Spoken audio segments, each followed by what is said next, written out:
Hi, and welcome back to Biblical Theology, Exegesis, and Hermeneutics, where meaning is always context-driven. I'm your host, John Strazicich. Okay, so what we're going to be doing is we're going to be going over the Song of Moses in Deuteronomy chapter 32. And we'll be on this for a couple of sessions. And this is a very, very important text. In fact, it's a fundamental text in order to understand the Hebrew Bible, if not the entire Jewish nation, and its history, and explains their place within the world.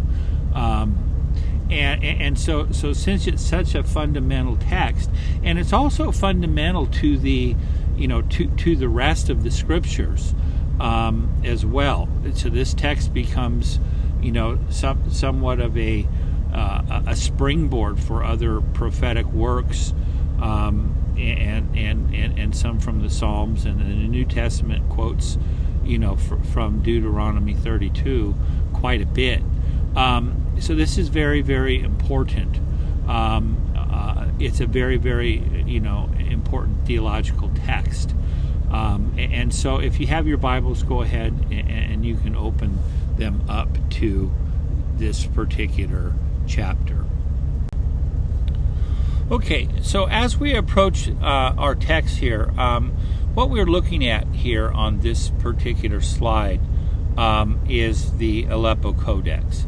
And you can see that Deuteronomy chapter 32 starts right here, and it begins, Haazinu, Hashemayim, Va'ada Beira, V'tishma Haaretz Imre Fi.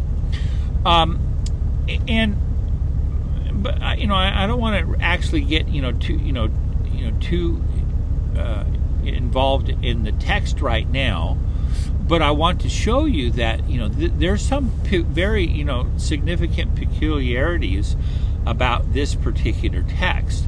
And you can see here that, you can look up here in this area, and you can start seeing that we've got these spaces here that, that the author is creating here. He's creating all these spaces here.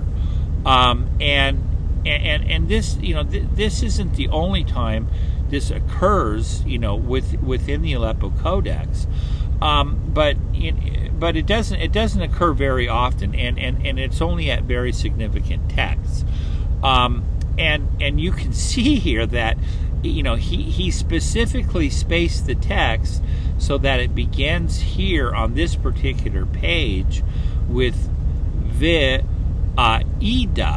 and I testify to the heavens and earth against them. For I know, after I die, that, you shall certainly, corrupt yourselves and turn from the way that I commanded you. And then it says, evil will befall you in the latter days. And it just goes on from there. But you can see here that, the scribe here, had spaced the text here. I think it was Ben Booya, I believe that's the scribe.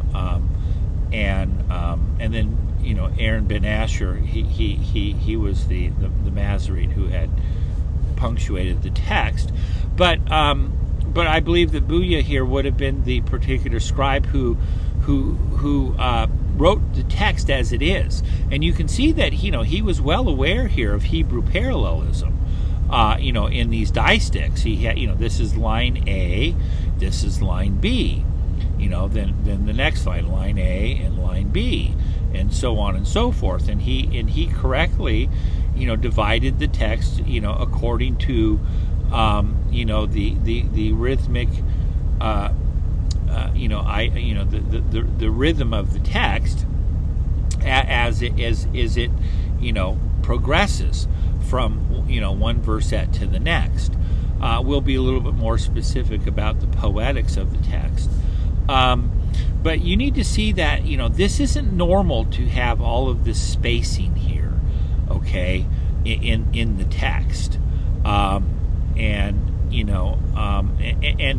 to specifically begin here with Aida, I testify, to the heavens and earth against them. This is Moses speaking. Then we know that there's this particular author who copied the text and then wrote it down. He wanted to make it a very theological statement, and you need to know that it doesn't start right here.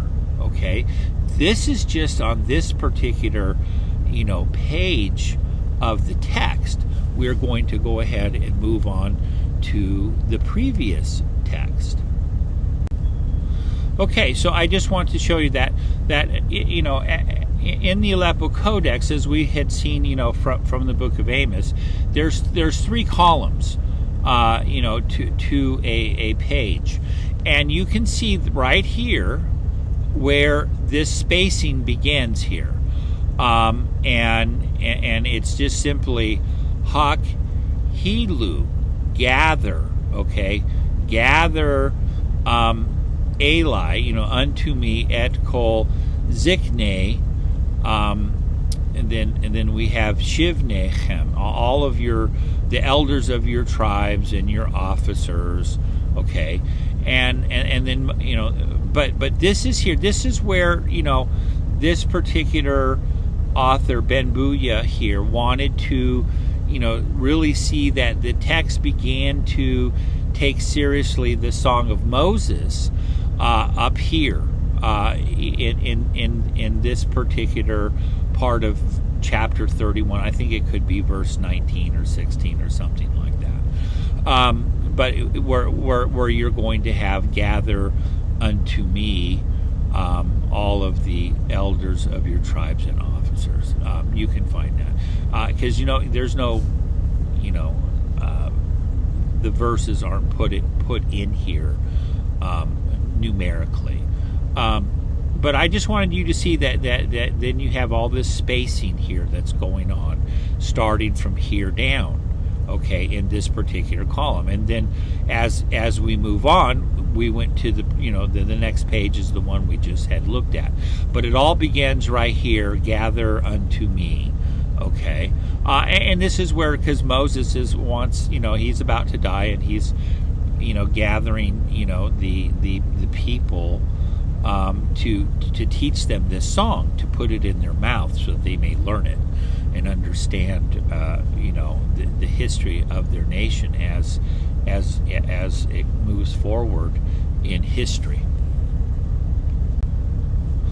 Okay, I just wanted to show you, this here is the Leningrad Codex, and it likewise, pretty much it mimics what the Aleppo Codex did up here, definitely, because it begins here with Aida here, but as far as, oh my gosh, as far as making the die sticks in here, I don't know, he must have been on peyote, or I don't know, maybe some some psychedelic drugs or something, but he certainly didn't get the die sticks here.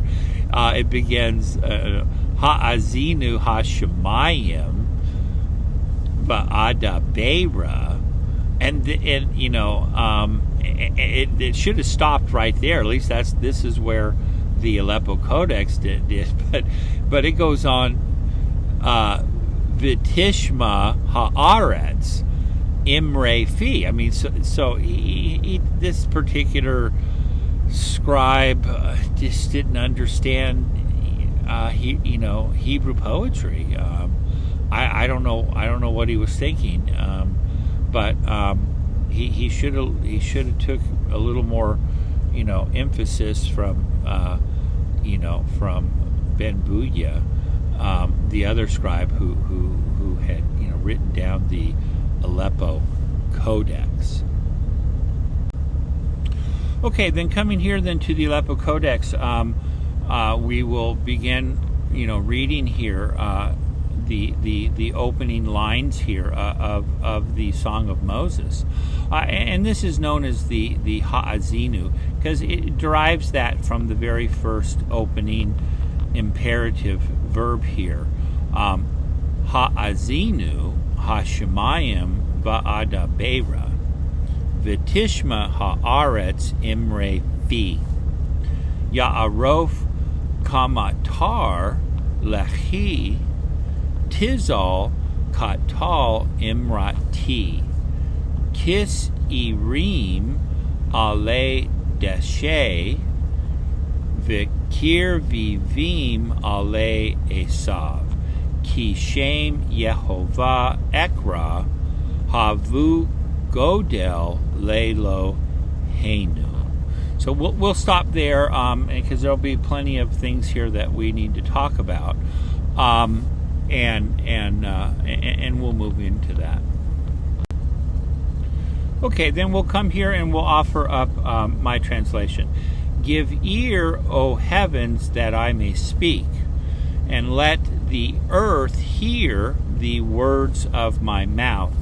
May that which I have received drop as the rain, my speech distill as the dew, as gentle rain upon the grass, as showers upon the vegetation. For I shall proclaim the name of Yehovah, ascribe greatness, Leloheinu, to our God. Okay, so it's going to be important for us to understand the context in which Deuteronomy 32 is situated.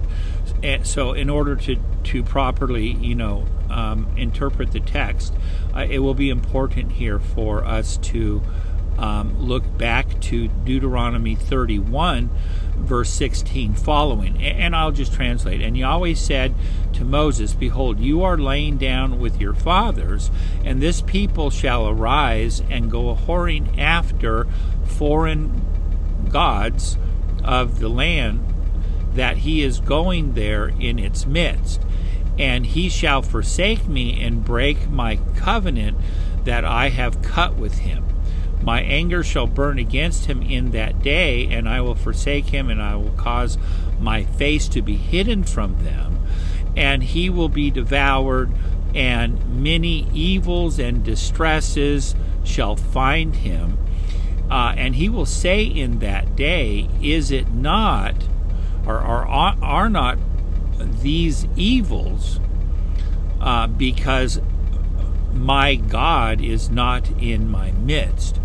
And I shall cause my face to be hidden from them in that day, concerning all of the evil that it has done, that he has done, for he has turned to other gods.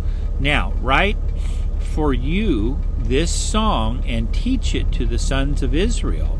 Put it in their mouths so that this song will be for me a witness against the sons of Israel. For I shall cause him to come to the land that I have swore to their fathers, one flowing with milk and honey, and he will eat and be satisfied and grow fat and turn to other gods, and they shall and they shall serve them, and they shall spurn me, and he will break my covenant. And it will be that many evils and distresses shall find him, and this song shall, I guess we'll say, will testify before him for a witness, for it shall not be forgotten from the mouth of his seed, for I know his imagination that he is creating today, before I bring him to the land that I swore. And Moses wrote this song in that day and taught it to the sons of Israel. And he commanded Joshua the son of Nun and said, "Be strong and courageous, for you are bringing the sons of Israel to the land that I swore to them, and I shall be with you." And it came about when Moses finished writing the words of this law in a book until they were finished, Moses commanded the Levites who bear the Ark of the Covenant of Yahweh, saying, "Take the book of this law and put it beside the Ark of the Covenant of Yahweh your God, and it will be there for a witness against you. For I know your rebelliousness and your stiff neck. Behold, today while I am alive with you, today you are rebellious against Yahweh. How much more after I die?" And then he commands, "Gather unto me all the elders of your tribes, your officers, and I will speak in their ears these words, and I will testify to the heavens and earth against them. For I know after I die you shall certainly corrupt yourselves and turn from the way that I commanded you. Many evils shall befall you in the latter days, for you have done evil in the eyes of Yahweh to vex him." And Moses spoke in the ears of all the congregation of Israel the words of this song until they were completed. Okay, so some very important things that we need to remember from this particular text is that this is a prophetic oracle that Yahweh teaches Moses. Because it says here in verse 16, "And Yahweh spoke to Moses, Behold, you are laying down with your fathers, and this people will arise and go whoring after the foreign gods of the land that he has gone in their midst." So he's teaching them that in many years to come, that beyond the generation of Joshua, that the Israelites will go into the land, and they're going to forsake Yahweh and worship the gods of the land. And God promises that he will hide his face from them. And it says that many evils and distresses will find him. Okay, but it specifically says that they were going to break, God's covenant. That's what they're going to do. He's going to break my covenant. So this song teaches them. This is what scholars have often referred to as a covenant lawsuit, and that it's teaching the Israelites that in the latter days that the nation will forsake God and serve other gods, but specifically they're going to break the covenant, and that God taught Moses this song. And it said, like here it says, and Moses wrote this song in that day and taught it to them, because God gave this song to Moses here. And he wanted it to be put in their mouths and in the mouths of their children, so that it wouldn't be forgotten. So it's very important that it's fundamental that it's about breaking the covenant, and that Israel will find itself in exile, and that's just important for you to understand that that this is.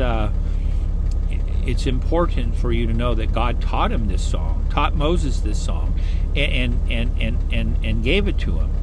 And it says here in verse 18 or 19, "Now write for you this song and teach it to the sons of Israel. Put it in their mouths so that it will, this song will be for me a witness against the sons of Israel."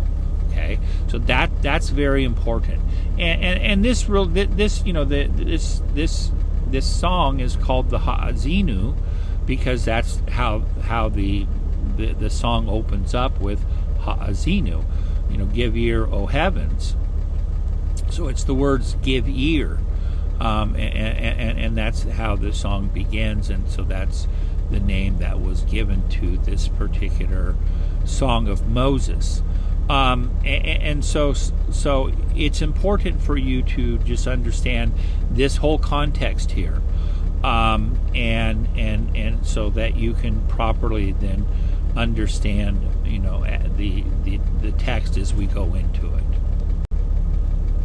Okay, so this particular slide here is I put together, looking here at what Wright has done, the lawsuit of God, a form critical study of Deuteronomy 32, and then also Huffman here, the covenant lawsuit in the prophets.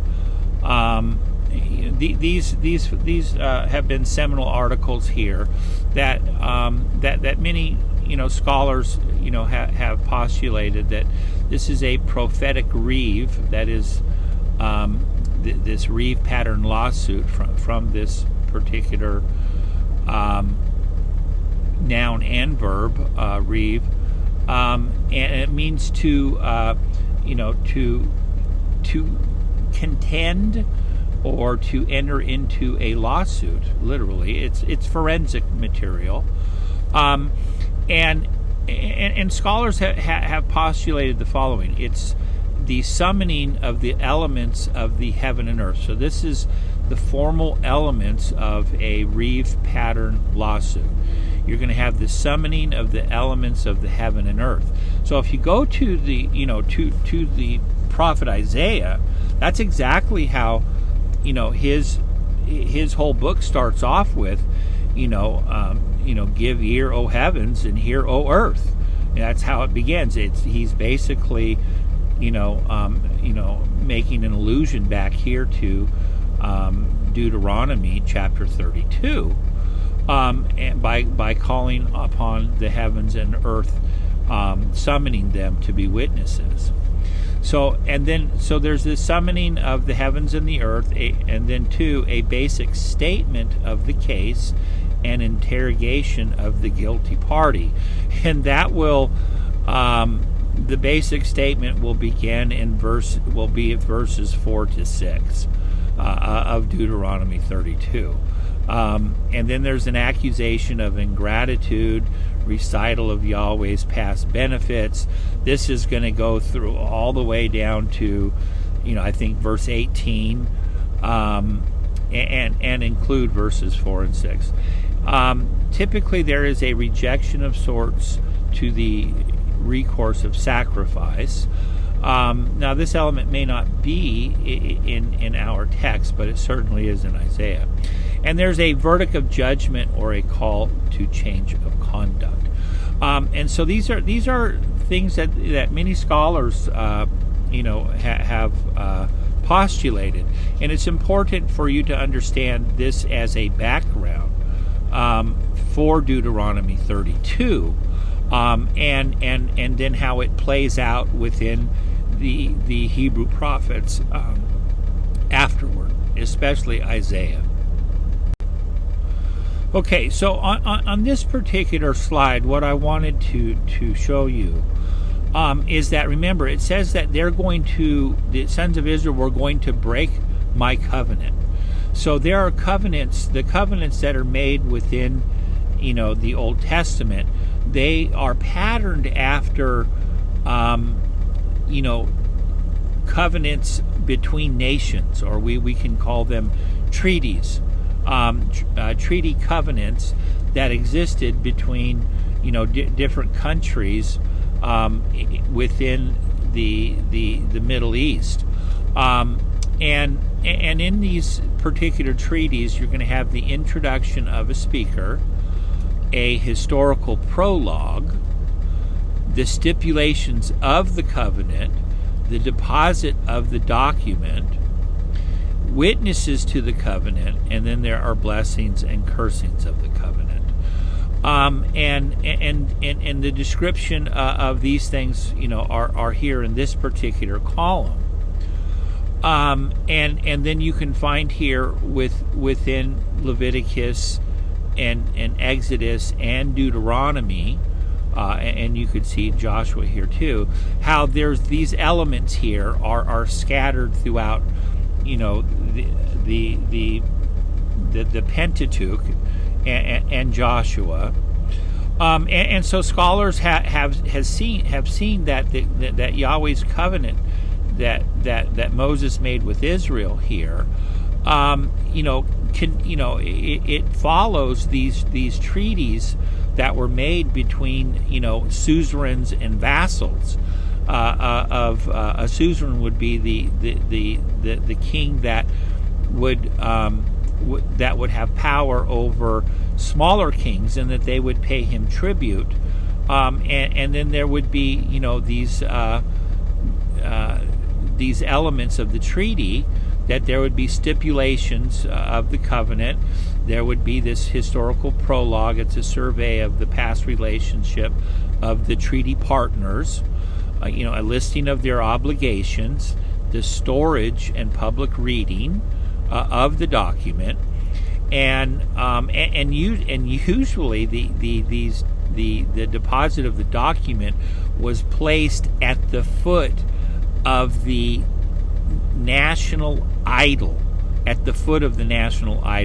And so where in Deuteronomy do you have that parallel? Well, we just read it, that you were to put this song, and Moses' law beside the Ark of the Covenant, and that's the Yahweh's footstool, above which he dwells. So it literally especially the Ten Commandments are inside of the Ark, which is the footstool. So the deposit of the document is at the foot of the national idol of the nation. That's where these treaties are placed, in the national sanctuary of the national deity. So in terms of how this is being done within Israel, is that of course we don't have an idol, but it's placed at the footstool of Yahweh, which is the Ark of the Covenant, and that's where it's stored. And then also the reading of this was also in Deuteronomy 31 every 7 years. Okay, and then the witnesses to the covenants, well, they're usually gods, and so in Deuteronomy it's the heavens and the earth. So this whole the idea that a covenant or a treaty, as they were formed between nations, that when God created His covenant with Israel, it was done in a similar manner as the treaties were of suzerain and vassal states. Okay, here's just another slide of the formal aspects of ancient Near Eastern covenantal treaties. There's a preamble, historical prologue, stipulations, deposit of the covenant, public reading, witnesses, blessing, cursings, and ratification of the covenant. I just wanted to include this here, and this is truly, the cultural and political world behind the text. So, we're reading this as, moderns, of the 21st century, but, you need to understand that, the culture and political world behind the text that Moses wrote was vastly different than our own. Okay, what I just wanted to do with this particular author here, Jeffrey Tegay, he is a Jewish commentator, and he's written a really excellent commentary in the JPS Torah Commentary series, the Jewish Publication Society, and this particular scholar here, Jewish scholar, he has given his basically his outline of Deuteronomy 32 I'm following Tegay here, and many people here are going to, they're going to have these core breaks here for sure, and they may give different names to them, but I'm just going to, since he already has made this, I don't think I really need to create something different. But it begins with an exordium, which is basically the introduction, and in verses 1 to 3, and then the history of God's relations with Israel 4 to 18, and then God's decisions of judgment are in 19 to 42 here, and then he has down here. Lastly, this coda, the celebration of God's deliverance of Israel. So it does end on a good note here, but note here that it's only one verse. So Israel has all Israelis that go to the synagogue, they're very well versed, with this particular song, as God had told Moses, put this in their mouth and teach them. So this is really, a history of Israel. Deuteronomy 32 is very, very core, and the reason why I wanted to do Deuteronomy 32 here is that it's such a central text of the Pentateuch that sets the record for all the literature that follows, the Deuteronomistic histories, and the prophetic literature beginning with Isaiah.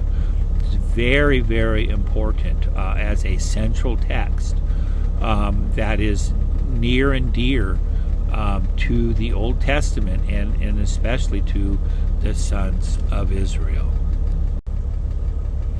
So now we come to the song, Deuteronomy 32:1. Haazinu hashemayim va'ada beira v'tishma haaretz imre fi ya'arof kamatar lichi tizal katal imrati kis irim ale deshe Vikir vivim ale esev, ki shem Yehovah ekra, havu godel lelo henu. Give ear, O heavens, that I may speak. Let the earth hear the words of my mouth. May that which I have received drop as the rain, my speech distill as dew, as gentle rain upon the grass, as showers upon the plants. For I shall proclaim the name of Yehovah, ascribe greatness to our God. So this is the exordium here, as we have seen there with Jeffrey Tegay, and it does open the song. And the first three verses should be held together as a unit. So I have put this, the call to attention and message with basis statements. So the basis statements come in verse 3, 4 here with key, the basis for this, because I will proclaim the name of Yehovah, and then a command here to ascribe greatness to our God, to the Levites, and all Israel in general. So you maybe more specific could be listed to the Levites, because they were the ones who were essentially going to teach it to the sons of Israel. So they are to ascribe greatness to our God. and that's the basis for the call to attention. So notice here that the call to attention is the heavens and the earth, and they are called so that Moses might speak, and that is further defined as the words of my mouth.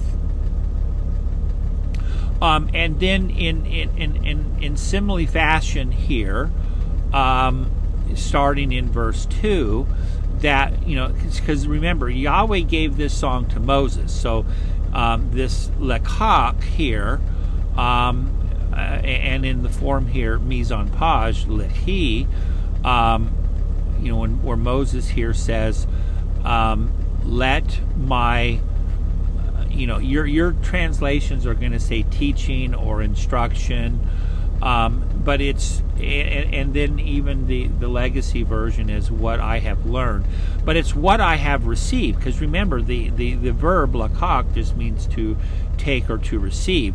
So this is what Moses acquired from Yahweh, because Yahweh told him, hey, after you lay down, the sons of Israel are going to go, whoring after other gods. So I'm going to give you this song, and you're going to teach it to them. So Yahweh gave this song, and at the direction of Yahweh, Moses wrote it down. That's what we learned from chapter 31, 16 following. So Moses acquired this directly from Yahweh, and so when a Hebrew reader here would see this lechi here, well, then they would know that this is referring back to chapter 31. That's if they knew the context. Because God gave this song to Moses. So this is what lechi here means here. That which I have received, that which I have acquired, and so Moses is saying, let what I have received drop as the rain. So that these are similes here, and my speech, imrati, may it distill as the dew. So it's all similes. So you're going to see here the inseparable preposition ki here, that is going to be applied as gentle rain upon the grass, and as showers upon the vegetation or the plants.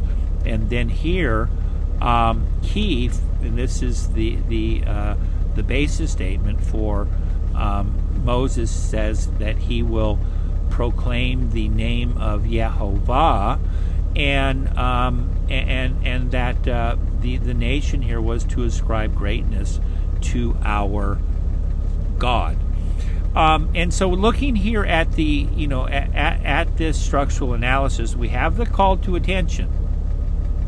So who's being called to attention? It's the heavens, the Hashemayim, okay, and the Haaretz, the earth, the call of the earth. So you remember, and in the ancient world, the witnesses were, to a covenant, were going to be, typically the gods. And so when Yahweh is doing this, he's calling his creation, that the heaven and the earth, to witness what is going to be said in this song.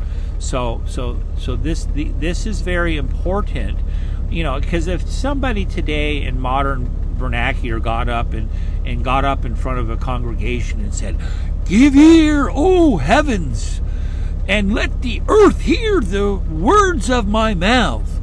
You may think the guy needs to be, he's certifiable. He needs to be admitted to the nearest psychiatric ward or something like that. But that just lets you know how different, the culture is, from Moses' culture to ours, because we wouldn't speak like this. But biblical speech, we have to remember, meaning is always driven by the context, and so the context here is definitely, you have to take into account the culture and the time in which this was written. So understanding, the the context of Scripture, its time and place, and that's very, very, very important. So and you would see that Isaiah chapter, starting in verse 2, hear, O heavens, give ear, O earth. It's going to start off with very similar language here, that he's obviously mimicking, Moses' song here, the Haazinu. And you can find that out in Isaiah chapter 1. It begins in verse 2, after the superscription. And that really begins the words of Isaiah. It starts in verse 2.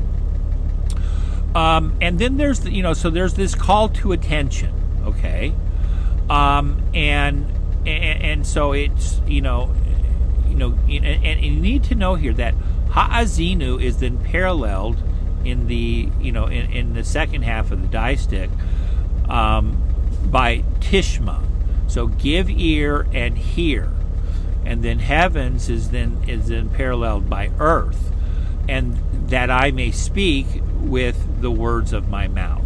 So you can see that when we're looking here at Hebrew poetry, it's very important for you to understand the basis and the fundamental aspects of Hebrew poetry. Okay, so if you've been following me for any length of time, you have seen me bring this up time and again, and I really don't, mind, rereading this and re-informing you again and again, because this is very, very important. Remember, almost 1/3 of the Hebrew Bible is written in poetry. So this was my definition here of the basic operating principles of Hebrew poetry. I said the following: the basic fundamental operating principles of biblical Hebrew poetry can be characterized as distinct modes of discourse. So there's many different types of poetry. There's there's lyric poetry, there's erotic poetry, such as in the song, and there's prophetic poetry, and so on and so forth. There's just a ton of different types of poetic discourse. Okay, so these are distinct modes of discourse whose prosodic words are communicated and developed by means of discrete units of linearized rhythmical thoughts. And we're going to stop there. So looking down here, this distinct mode of discourse, and here, we're going to say that, this is, a covenant lawsuit. So this is forensic poetry, concerning, the lawsuit of God, as Wright stated, many decades ago, and so there, these words, these prosodic words, are communicated and developed by means of discrete units of linearized rhythmical thoughts. So what I've done here is I've you break down the text here into, these are all distichs here. So you have the first verset, and then you have a second verset. So each line is a discrete unit of a linearized rhythmical thought. So get the thought: give ear, O heavens, that I may speak. And then listen to the second line: and let the earth hear the words of my mouth. So these are these are linearized rhythmical thoughts. So it's poetry. It's not so much poetry as in English is rhyme, but it's built upon rhythmical thoughts. Okay. That are, and they're linearized, okay?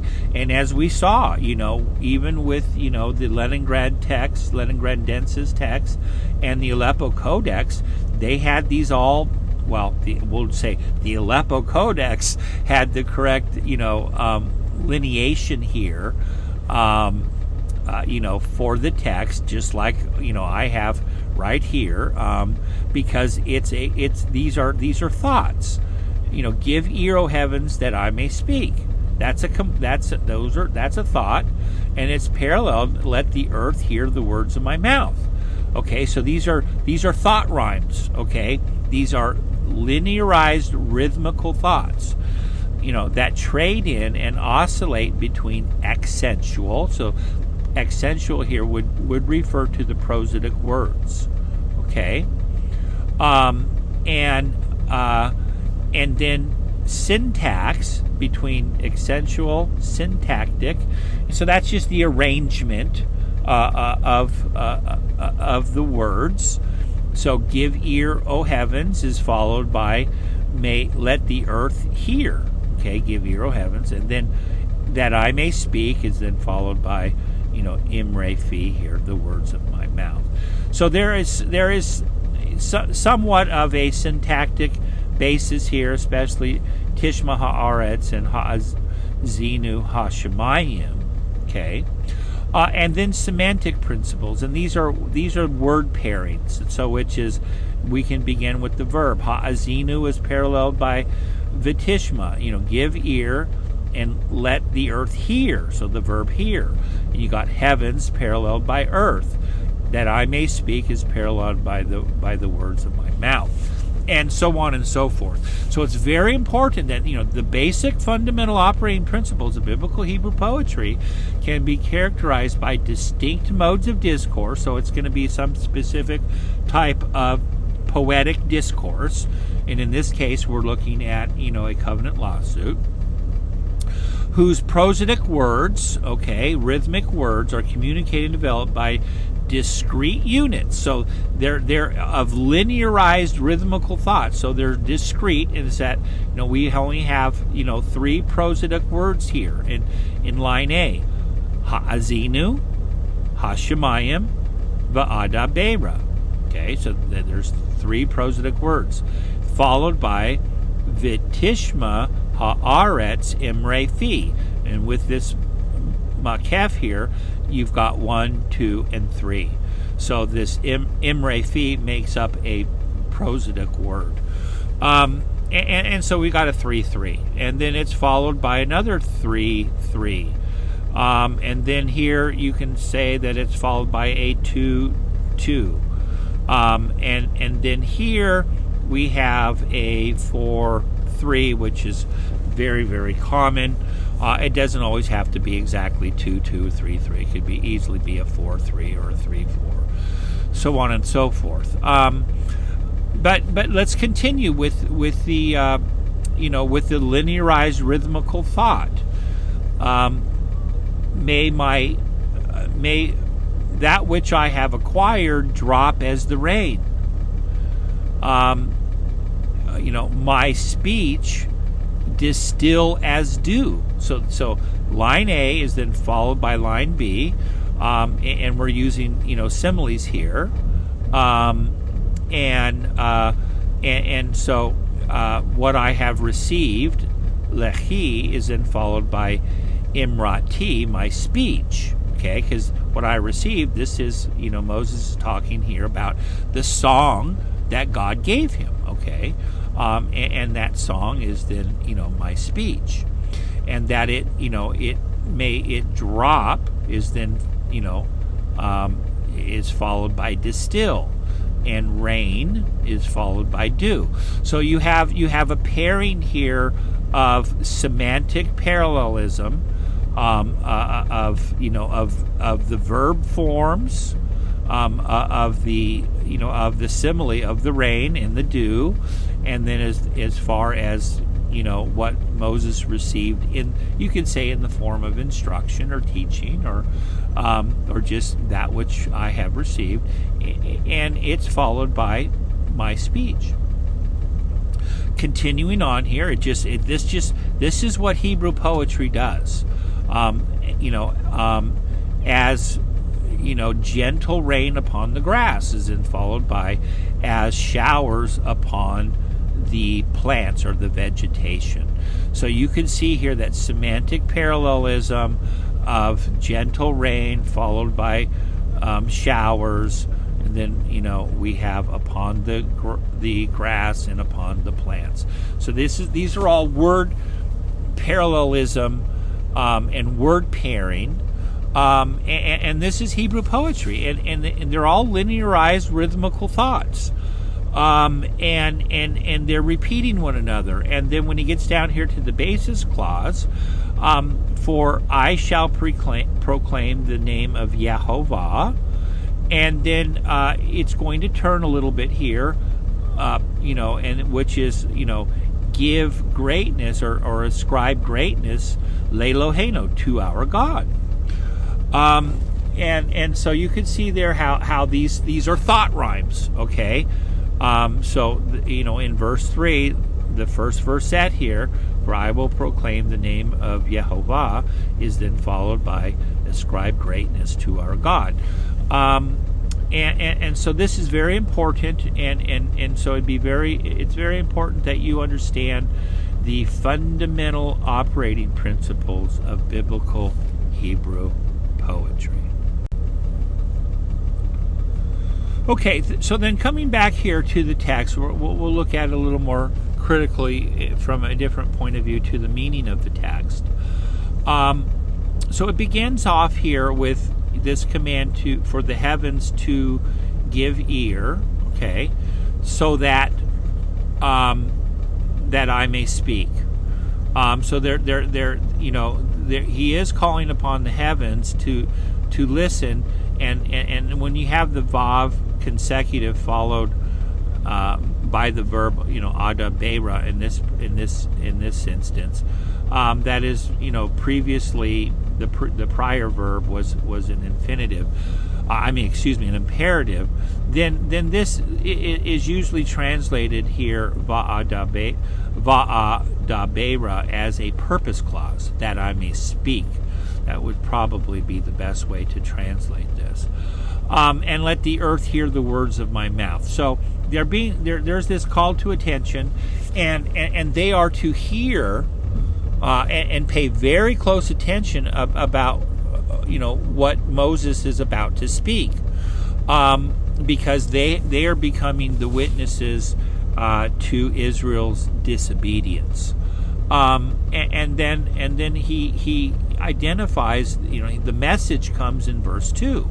Okay, and that message is one of that when you have something like these words that we find in verse 2, these two disticts here, that are talking about rain and its function of fertility to bring about growth and life, and that his Moses's teaching, his acquired teaching or his speech here, that his speech is going to distill as the dew, or that the song that he has acquired will drop like the rain.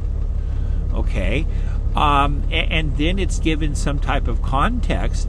It's upon it's as gentle rain upon the grass and as showers upon the vegetation. So you can see here, distill as dew is then in an acrostic form here, or in a chiastic form here, the gentle showers and the distilling of dew, the dropping of rain and the showers upon the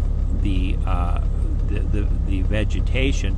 So there's a chiasmus here between the language, so that when you look at this is very, very artistic.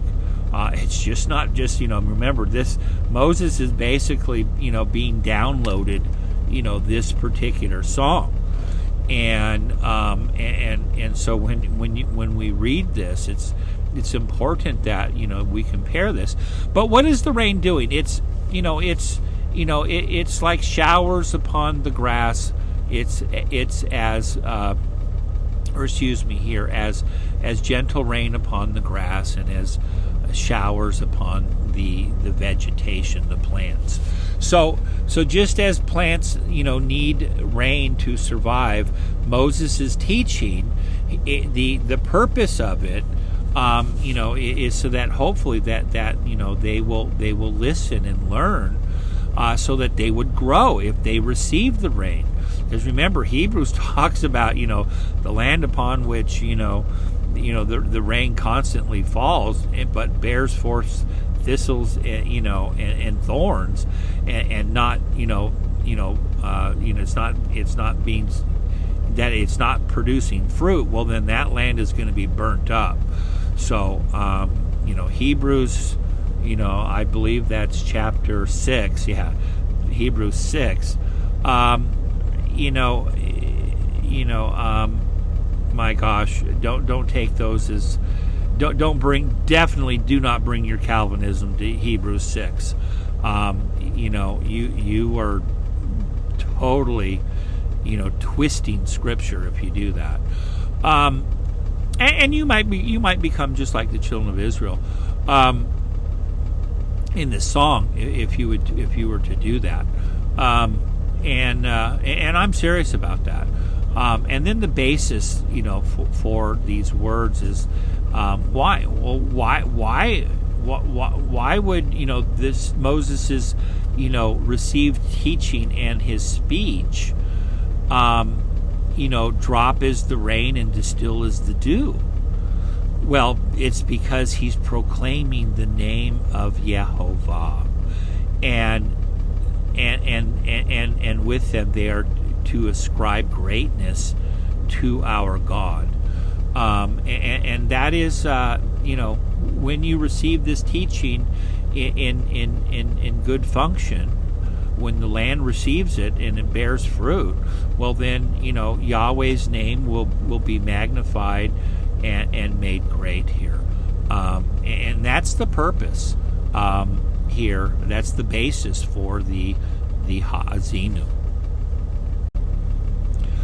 And before passing on, I do want to mention here Gottfried Seebass, a German scholar from a previous generation. He said the following: Lekach, the term lekach, probably does not mean teaching or persuasiveness, but rather that which a person has been able to acquire in the way of wisdom or teaching, and is thus in a position to pass on to others. This seems to be the case especially in Proverbs 7:21, in its summarization of the seductive speech of the loose woman. So, I have here, on my, I don't know if you can really see this on my phone. Maybe you can't see that. But Proverbs 7:21 says, and she thrust him with the greatness of her lekach. Okay, she turned him aside with the greatness of what she had acquired. So a loose whore, after she's been around the block a few times, has a few tricks that she's learned. So she thrust him with the greatness of her persuasive talent. So for here, it's not so much teaching, but it's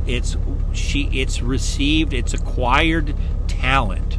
Okay, so a lady of the night definitely has an acquired talent, and her talent here then is further defined with the smoothness of her lips. She thrust him. Okay, so this is a very famous use of the word lekach here, and you'll see it in most of your commentaries here. Refer on this word lekach here when they talk about it. That they will say it means persuasiveness, but it doesn't mean persuasiveness. It means an acquired, in this context, something that is acquired. But what did she acquire? It's an acquired talent. Okay, and what did Moses? It was an acquired song. We could say it was an acquired song or an acquired knowledge or instruction or teaching. But it's an acquired. That's what Moses received. Okay, it's something received. And so it's important here to look at what Seabass says. So he says here, continuing on, Proverbs 16:23 expresses this in the following words: "The mind of the wise makes their speech judicious, and adds understanding, lakak, to their lips." Is Proverbs 16:21 then to be read chiastically? The wise of heart is called the one who is perceptive, and such understanding, lakak, constitutes pleasant speech. This sense emerges quite naturally from Deuteronomy 32:2, Job, Proverbs. Okay, the sense of one's own acquisition of learning is reflected in Proverbs 1:5. So it's really here. It's an acquisition of learning. Okay, whether it be of the whore, that it's an acquired talent, or if it's something intellectual, it's an acquired learning or aptitude. So context is going to define. Remember, meaning is always context driven. But I really think here that Seabass had a good way here of interpreting and understanding lakak. Okay, this has been another session of Biblical Theology, Exegesis, and Hermeneutics, where meaning is always context driven. Please like, share, and subscribe.